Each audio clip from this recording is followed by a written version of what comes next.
Okay, guys, on round number one, you saw me win a game with our King's Indian defense. This time, of course, I'm playing the King's Indian attack because I got the white pieces. Now, before we get to it, I wanted to show you guys this position that I got to. Very interesting endgame.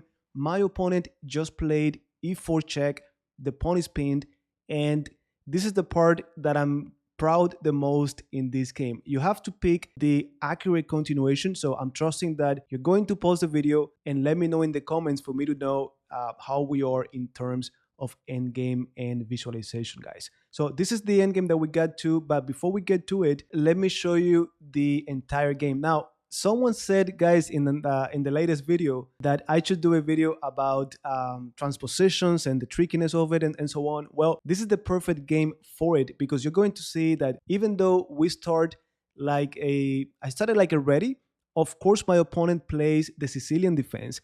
And after a few more moves, you're going to see that I entered a King's Indian attack. For those of you who are new to the channel, we had many lessons, guys, on the King's Indian attack. And I know typically starts with e4, c5, and then you transpose into it. But I told you that if I really want to get into it, I start with knight f3. I want to avoid lines like the Scandinavian. You cannot really get into what we want, right? So I go knight f3, and then later I do d3 followed by e4, and this is my King's Indian attack against the Sicilian defense, right? Now, one thing you should know, guys, look at this position. We're playing the King's Indian attack, and if I move forward a little bit, look at this position now. If you look at this pawn formation, it looks a lot like the English opening, right? When we covered the English, we talked about the Botvinnik triangle, and this is exactly what I got. So this is where you see the importance of reviewing games with different openings, even if you don't play them, because you don't know when you could transpose from one into the other, right? So let me go back to the beginning, and there's only one more thing you should know about transposition. Here, I'm doing my King's Indian attack, of course, d3, e4, but then after my opponent plays d6, we talked a lot about rook e1, we talked about c3, knight b to d2, of course, but in this position, I decided to do knight to c3. And yes, we know that we could use even ideas from the peers and the King's Indian attack, but I'm doing it more, and I'm going to put next to this one for you to guys see it better. I'm trying to play the way I play the King's Indian defense against the English. And this is what I mean. Look, when I play against the English opening, I use the same King's Indian defense setup, right? And we get to a position like this. Now, the line that I have prepared against it is with knight c6, guys.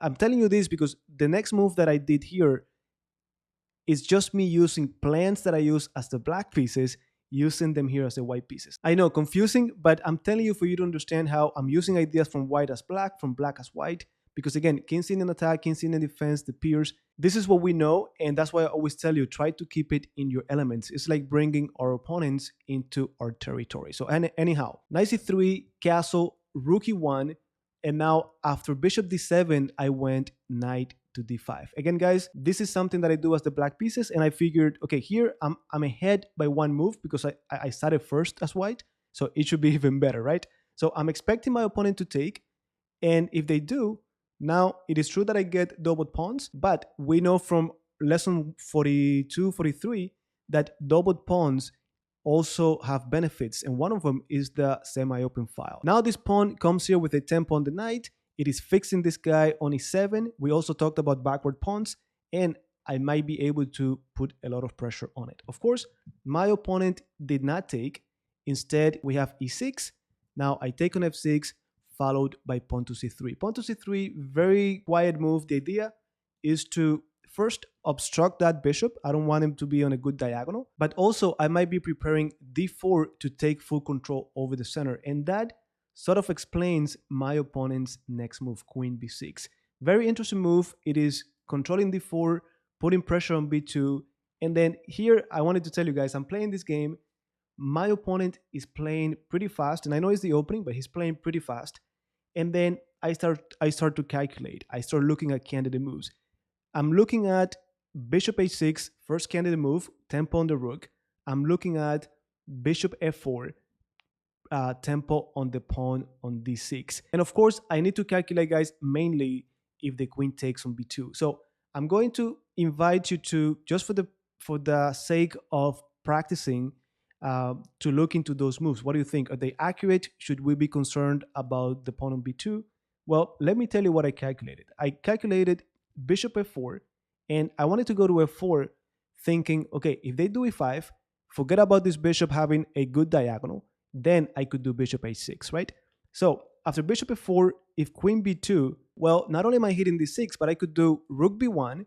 Of course, they could take on a2 as well if they want, but then I'm hitting d6, I'm hitting b7, and that rook on the 7th rank is just going to be too much, guys. So after bishop f4, my opponent decided to just do pawn to e5, just like I was expecting it. Now, is it the best move or not for me? I don't know, but I really liked this idea of closing that bishop. So now I went bishop h6, hitting the rook, rook goes to e8, and now I need to, again, pay attention to my b2 pawn.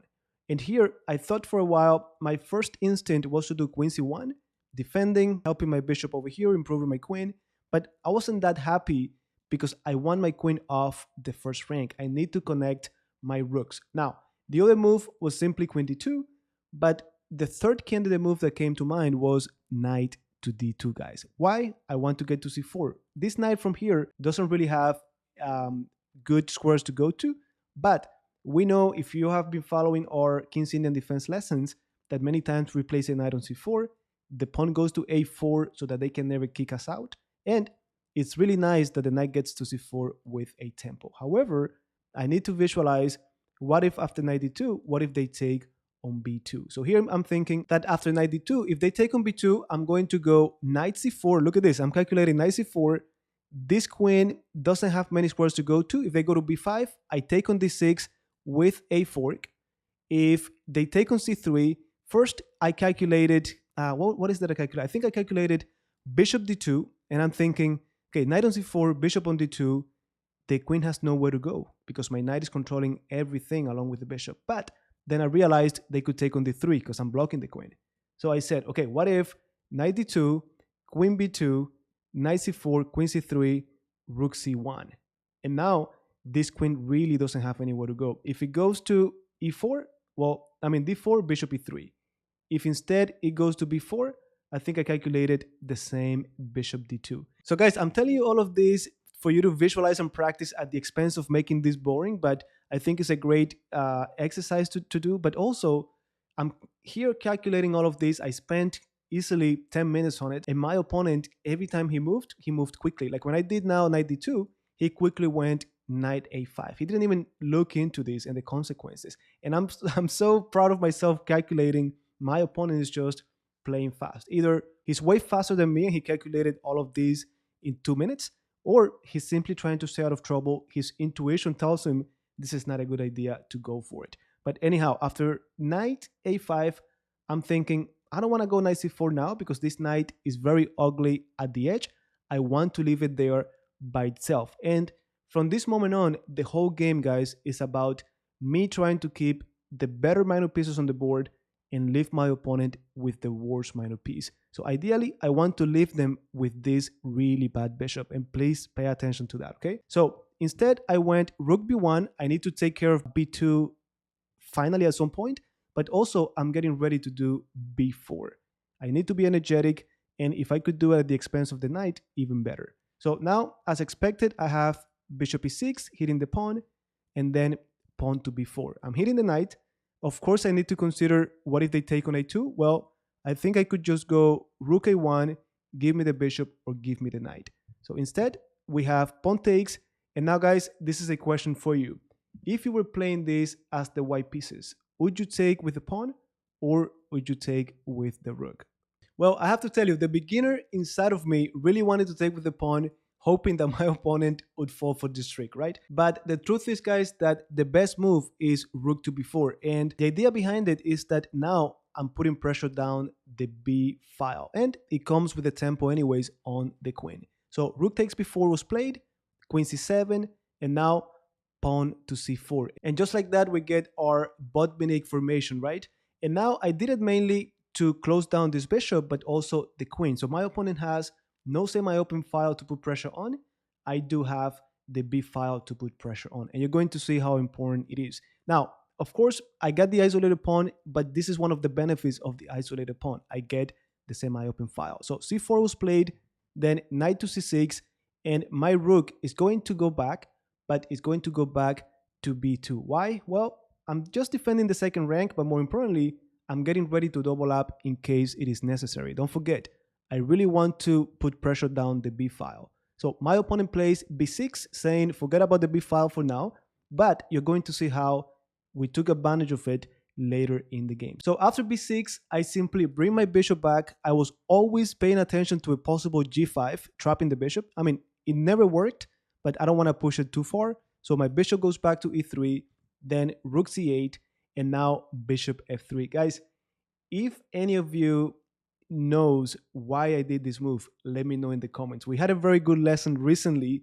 where Ding and Kasparov showed us that if our fianchetto bishop is blocked like this one's, a good technique, a good maneuver that we could do is bring them around to a better diagonal. It takes long, but if you went over that lesson, you should know exactly what this is about. So bishop f3, getting ready for it, and then my opponent plays king g7. Now, I've seen this before. Many times they just do that to do h5, rook h8, so I was ready for it, but I didn't really care about it that much.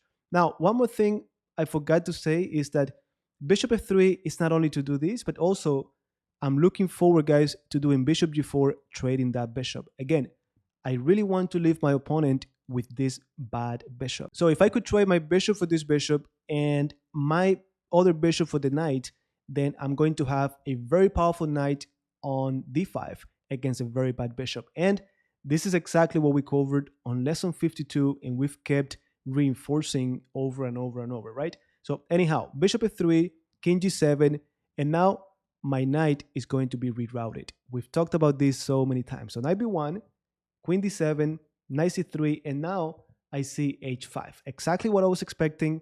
I'm not going to give my opponent any counterplay, so I just went pawn to h4, and let's stop that. Next move, of course, rook h8, and I don't think this is the most accurate plan, but to be honest, there's not a lot better for my opponent. So he's trying to create something on the king side. Now, the only thing is I need to be aware of it. It doesn't seem promising, but I cannot just forget about it and then get checkmated. So after rook h8, I got queen to d2, and now look at this, bishop g4. This is exactly what I was waiting for, guys. My opponent has the mentality of being aggressive, trying to get to my king. In my mind, I'm thinking if I chop off that bishop, that's one less piece that is going to control d5. The only thing left for me to do is to trade my bishop for the knight. And again, my knight will never be removed from d5. So I traded, and now queen d1. I know that long term, I should be able to win this because I have the better minor piece, but I don't want to get checkmated. So queen d1. I thought, guys, queen d1, queen e2. I thought I didn't want to do queen e2 because I thought queen d1 is just as good. And I didn't want him to take, and then my rook is a little bit weird on e2. So I said queen d1, but to be honest, it's not the better move because then after queen h3, what I had in mind is, okay, if they go queen h3, I go queen f3, queen g2 if necessary. But I didn't realize that if queen f3, they have bishop h4 because the pawn is pinned. And this is something that I should have noticed, guys. So this is something that I know I need to continue to train because this shouldn't be it. If you're in top shape, if you're in good shape, you shouldn't be missing these little details, but I did. So knight d5 now, tempo on the bishop. Bishop goes back. They really want to keep that bad bishop. Why? Because they are focused on being aggressive, attacking my king, being tactical. I'm more paying attention to the strategic positional part of the game. So bishop d8, now queen e2, knight e7, and now, guys, I decided to just trade. If I don't trade, they're going to take mine. And going back to this idea of keeping the better minor piece, notice that after knight takes, bishop takes, my bishop is better than this bishop. Look at the pawn structure in the center. My pawns are on light squares. My bishop has a very good scope. This one is not the same thing. Now, next thing, let's remove this queen. So queen f1, my opponent trades, and now I need to decide if I take with the rook or the king. Of course, I'm taking with the king because I want to bring it closer to the center. This is looking more and more like an endgame. Now, with that said, my opponent now played f6, and I need to be very careful with g5. During the game, I looked into it and I thought I was okay with it. But still, when I got home, I wanted to review it with the engine to see if it was dangerous or not. I wanted to see if my evaluation was accurate. Now, here after f6, I simply decided to focus on the side that I have more advantage. Again, I have a powerful bishop compared to this one. I got a rook on the semi-open file and an isolated pawn. When we talked, I think this was on the chess.com course that I created, guys. Um, when we talked about the hanging pawns, I told you we typically have an isolated pawn that we could use to let it go and create weaknesses. That's exactly what I did. a4, trying to get to a5, then rook to c7, a5, undermining that pawn. When I take, that's going to be a weak pawn to collect. If they take me like my opponent did, well, rook a1, and not only do I get my pawn back, but now I passed the isolated weak pawn to my opponent, and that pawn is simply going to fall. So rook a8, I took, and guys, a couple moves later, that pawn is mine. Now, before we keep on going, you're going to see that I made a mistake now. But before we keep on going, let me go back here and let's talk about this g5 move. So if I make this full screen, look, this is slightly better for white. So it's not like I'm completely winning, but it's slightly better because of my better pieces. Now, what if they had done g5? What I had calculated was to simply take and then continue with my plan, because even if they did this, I was okay with these guys. Look, still 113 for the white pieces because that pawn is not going to go anywhere. It's isolated. I have plenty of pieces to take care of that. So I was happy to see that my evaluation was correct. But anyhow, at this point, let me see. Okay, a4, a5, you already know what this is for. I got it. And then after king e6, my opponent already, of course, gave up on the pawn. I went ahead and took it. And guys, I had a feeling this was probably not the best move, but you know what? I had to take the pawn, and then we go for that endgame where I'm going to be up a pawn. Now, the engine is saying, don't rush, just do rook a6. That pawn is going to be yours anyways. But I just decided to take, and I was happy to get into an endgame, bishop and pawns endgame. Now, my opponent did not want to trade rooks. Instead, rook b8 to not simplify everything. But it turns out that the engine liked it better if he had taken and go into a bishop and pawns endgame. Don't forget, up a pawn sometimes is not a big deal because they could just sack the minor piece for that extra pawn, and king and bishop are not enough to do checkmate. So something to keep in mind. Now, rook b8 was played, and now rook a6, pinning the pawn, maybe trying to do c5, king d7. And here I repeated a little bit just to get some time back on the clock, but also because of that psychological idea that we talked about on the Capablanca endgame lesson, right? So now at this point, I had to reevaluate everything, try to come up with a plan. And guys, there's one move that came to mind and I ended up doing it. I did f4. And I did it because now I'm threatening to do f5, pawn takes. The bishop needs the defense of the king, so they cannot take me. But one thing I didn't like about it is that they could cut my king off. But I figured if it comes down to it, I could use my bishop to get out of it. But also the pressure that I'm putting, I don't think the rook could be just here hanging out, cutting my king. So I did f4. My opponent goes rook b1.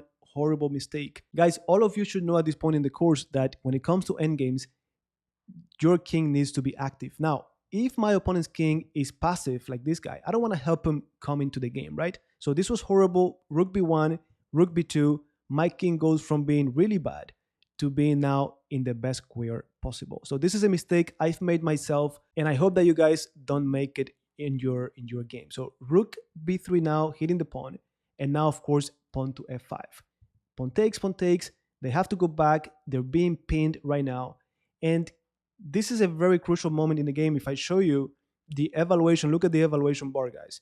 It's 328 for the white pieces. And the top move, if you look at it, is king e4. Of course, I looked into king e4. This is like ideal.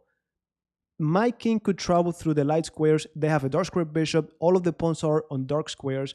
So we've talked about weak squares before, mainly in the middle game. But in the end game, of course, it is also something to pay attention to. Now, I did think of king e4, but then I thought of c5. If you find a good move, look for a better one. But in this case, as you can see, c5 is not a better move. But it did make sense to me. I had to calculate, of course. So c5, I need to calculate what if they take, what if they advance. If they take, well, this is already winning the bishop. If they advance, I had calculated pawn to c6, and of course, I need to be careful with rook takes, rook c3. My opponent decided to do rook c3. If they had taken, I calculated king e2, rook has to go back, but then after bishop d2 and bishop b4, the same idea. That bishop is going to be mine. So all of these guys, we need to calculate endgames. If you make one mistake, most likely you won't be able to recover. So going back here, my opponent decided to take care of my passed pawn, very important. And now we go c7, king has to come around, and now after bishop d6, the game is over, guys. If they go king d7, then c8, give me the queen, and I get the bishop. This should be winning. If instead they do something else, let's say, I don't know, rook c2, I'm going to do check, check, and I'm going to promote when the king leaves. If they take me, well, I get my queen. This is also winning. All of these guys, we have to calculate beforehand. Before I chose to do c5 over here, before I decided to do c5 over king e4, I needed to calculate all of these. So of course, I spent a lot of time. Almost all of my games, I went down to time pressure. This is a 90-minute game plus increment, and I was always in time pressure. So anyhow, here, king e8, then bishop b6, getting ready for check, rook d8, and the game is over. But now my opponent played pawn to e4. Guys, this is the last resource they have to complicate the game. And I was so proud to, and now that I look at the engine is saying anything is fine here, man. No big deal. But I calculated this. I was thinking, if I go here or here, they could do bishop c5. Is that what I thought? Yeah, bishop c5 check, bishop takes, rook takes, not so clear. Going king g2, well, they take, this could be trouble afterwards because my king is too far. So I decided to go king e2, pawn takes, and then king d1. After king e2, pawn takes, if I go king d2, I was concerned with bishop b4. So let me actually show you the whole thing. So I went king e2, which is the top move, pawn takes, and then I did king d1. So look, the engine is saying king d2 is now the most accurate move, but I was so concerned about bishop b4. So what's the big deal now? Okay, rook a4. Yeah, that's what I did not consider. So I just said, let me keep it simple. King d1, no one is going to remove me from here. Now I'm ready to do rook a8, rook d8 if necessary. So instead, we got king d7 now. And guys, over here, I was about to just do, what was it? I looked at this move. Oh, I was about to do rook a8. I was like, oh, this has to be stronger. But at the end, I told myself, c8 is clearly winning. Do not overcomplicate things. So I just did c8, keeping it simple. Give me the bishop. And now after d2, trying to get my pawn, don't forget, guys, we're clearly winning, but we want to simplify or trade pieces, not pawns. If we run out of pawns, we might not be able to win this. So I'm just going rook e3. This pawn is going nowhere. If they go check, I take it. Now rook goes back to c6, bishop d4, and now after I take the pawn, rook e6, this is just too easy. So my opponent resigned. And guys, I hope that you found some value here. Remember that we started with our Kinsinian attack, but then we got this pawn structure that we studied in the English with the Botvinnik triangle. We even used ideas that I used to play against the English. And then we have to use middle game strategies that we have already learned to convert our advantage, paying attention to the superior man of piece. And finally, we had to be very accurate in the end game with these passed pawns.